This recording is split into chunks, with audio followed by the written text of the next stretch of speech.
아기에게 들어온 돈을 차곡차곡 아기 통장에 넣어주려고 계좌를 만들기로 하였습니다. 그리고 조기 투자 교육 목적과 돈을 모아주기 위해서 주식 계좌로 만들기로 하였습니다. 저는 살면서 한 번도 적금을 해본 적이 없어요. 은행은 우리 돈을 받아서 대출 상품 등의 여러 형태로 투자하는 곳입니다. 은행에 가면 고객님 하면서 엄청 잘해주죠. 내 돈을 보관해주고 이자까지 주면서 왜 이렇게 잘해주지? 라고 생각해보지 않으셨나요? 은행은 정해진 이자를 고객에게 주면서 예금, 적금을 받아서 그 돈을 대출자에게 더 높은 이자로 빌려주면서 이익을 챙기는 영리기관입니다. 그래서 그 돈을 내가 직접 굴려야지 라는 생각으로 적금을 한 번도 하지 않았습니다. 20살 때부터 저를 실험군으로 두고 실험한 결과 이것이 맞다고 생각을 했기 때문에 아기에게도 같은 방법으로 돈을 모아주기 위해서 주식계좌를 개설했습니다. 화면에 나오는 그림이 미국 주식의 애플 주가 차트입니다. 미래 예측은 누구도 할 수 없으니 과거 사례로만 보면 10년 전에 넣어뒀으면 21달러, 지금 환율로 25,000원으로 사서 지금은 178달러, 하나로 215,000원이 된 거예요. 뭐 더 이상 설명이 필요 없을 것 같죠. 지금 주식장이 불안정한데 괜찮은가 라고 생각할 수 있는데 언론은 이슈를 가지고 돈을 버는 곳입니다. 저렇게 무섭게 했다가 풀어줬다가 하는 게 자기들 일이에요. 그냥 저는 그렇게 생각하기로 했어요. 10년, 길게는 20년 장기로 투자를 할 것이기 때문에 폭락장에는 싸게 사서 좋고 비쌀 때에는 못해도 은행이자보단 더 버니까 좋고 하면서 모아갑니다. 그렇다면 도대체 투자를 왜 해야 하는가에 대해서 이야기해 볼게요. 다들 아시겠지만 돈은 가만히 놔두면 가치가 하락합니다. 때에 따라서는 은행이 잘 모셔둬도 가치가 하락할 수 있습니다. 초록 검색창에 물가 상승률이라고 치면 이런 게 메인에 뜹니다. 1년 만에 3.6%가 올랐는데 내가 작년에 가지고 있었던 돈이 최소 3.6%가 안 올랐으면 돈을 쓰지 않았더라도 내 재산에 손실이 있는 것과 같습니다. 이 말은 작년에 1,000원이었던 새우깡이 올해는 1,036원이란 뜻이고 작년에 내 돈 100만원으로 새우깡을 100개 살 수 있었다면 올해는 96개밖에 못 산다는 이야기입니다. 그렇다면 돈을 예금이나 적금을 했었다고 가정해봅시다.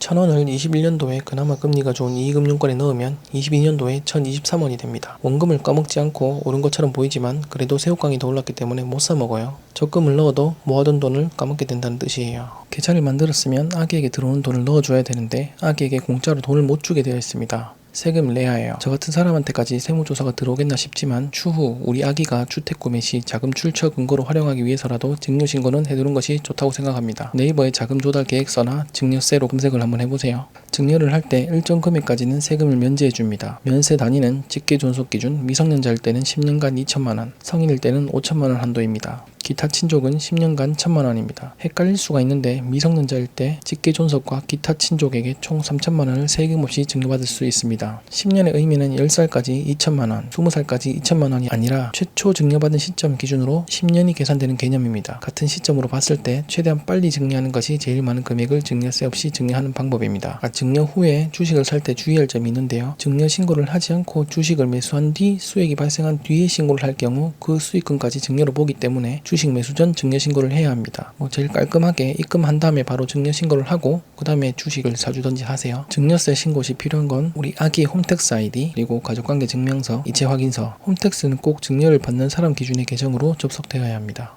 홈택스 들어가서 증여세 신고하는 방법을 보여드리겠습니다. 쭉쭉 따라 하시면 됩니다. 증여세 들어가서 지금 방금 입금해서 바로 신고하는 거니까 정기신고, 증여자 수중자 정보 적으시고 증여자의 관계는 자식이니까 자, 미성년자 체크하시고 저장 후 다음 이동. 여기 블로그 보니까 여기 조금 헷갈리던데 제가 그 국세청에 물어보니까 이체했는 경우에는 금융재산으로 넣어야 됩니다. 현금으로 넣으면 안 돼요. 다음 쭉쭉 넘어가면 지금은 110만원에 대한 세금이 11만원이 부과되어 있어요.